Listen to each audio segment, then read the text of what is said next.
Gravando aqui o podcast para a aula do professor Juarez. É, o tema que eu escolhi foi o ensino de geografia na pandemia de Covid-19. Bom, com a pandemia a gente está enfrentando um momento muito difícil de ficar em casa e de ter que lidar com os riscos dessa doença, de ter que lidar com os perigos desse vírus, né? No que diz respeito ao ensino da geografia, acho que o grande problema é a falta da prática. É, o curso de geografia ele tem como principal característica justamente ser um curso é, onde se vai muito a campo, onde a gente vê as coisas muito ao vivo, né, muito na prática. E isso acaba sendo um problema muito grande, principalmente nessas disciplinas mais da geografia física ali, a geomorfologia, a climatologia, hidrologia, hidrogeografia, né? A pedologia, acaba ficando uma lacuna muito grande, porque fica muito naquela coisa, como eu posso dizer, fica muito naquela coisa teórica, né? De muito texto, muita imagem. É, claro que assim, e acaba faltando você ter essa prática, né, de você ir a campo e você ver as coisas. Principalmente assim, eu senti muita falta disso, por exemplo, na geomorfologia. Tive muita dificuldade para aprender sobre os relevos, por exemplo, sobre quais os tipos de relevo, como é que eles se caracterizam assim realmente no campo, né? Porque às vezes você vê só pela imagem, acaba ficando muito naquela coisa do achismo, né? Você acha que é aquilo, mas de repente se você for ao campo você vai ter mais certeza em diferenciar esses relevos, por exemplo.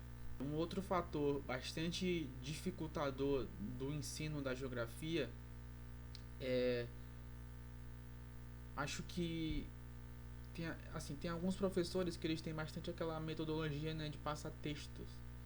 Você lê o texto e depois existe aquele debate. Isso era uma coisa bem comum desde o primeiro período, né? O primeiro período a gente teve presencial, então a gente experimentou ainda um pouco do que é o curso. Até lá com a disciplina de geologia a gente chegou aí a campo e tal. E é até por isso que a gente diz que é bem difícil você não ter essa experiência de campo, porque facilita bastante para você entender certos conceitos.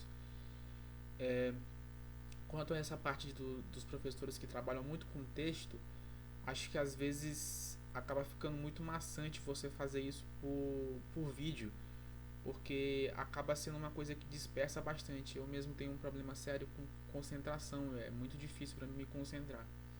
É, mesmo na sala em si já é muito difícil, e ainda mais você estando em casa, porque quando você está em casa, às vezes parece que qualquer lado que você olha, você tem alguma coisa interessante para olhar. E aí, às vezes, a explicação do professor, que era simples, acaba não fazendo sentido para você, porque você perdeu algum ponto específico do que ele estava falando. A aula do professor ela acaba ficando 100% monólogo, porque a tendência é as pessoas não falarem tanto assim, às vezes por vergonha, às vezes por falta de microfone, às vezes só porque não leram um texto mesmo, não tem o que acrescentar. Mas eu acho que nessas aulas assim desses professores que tendem a focar mais em textos, né, em passar textos para a gente ler, acaba ficando muito maçante, porque acaba se tornando uma coisa muito voltada, não é voltada, é aquela coisa muito baseada só no professor falar, porque as pessoas não falam tanto, a gente acaba não falando tanto. E acho que isso também é um outro ponto que dificulta muito o ensino assim da geografia, porque acaba não tendo tanto essa troca de conhecimento, de opinião. Acho que muito do que é a geografia, principalmente a geografia mais humana, é muito dessa troca de conhecimento, né? De você ver o que a pessoa tem a dizer, de você entender realidades diferentes, de pessoas que são talvez mais pobres ou mais ricas, pessoas que pensam de maneiras diferentes, por exemplo. Acho que isso acaba se perdendo um pouco no EAD, entende? É isso que eu tenho a dizer. Espero que tenha sido fácil de entender o meu ponto, né? Estou aberto aí a dúvidas. E é isso aí. Muito obrigado.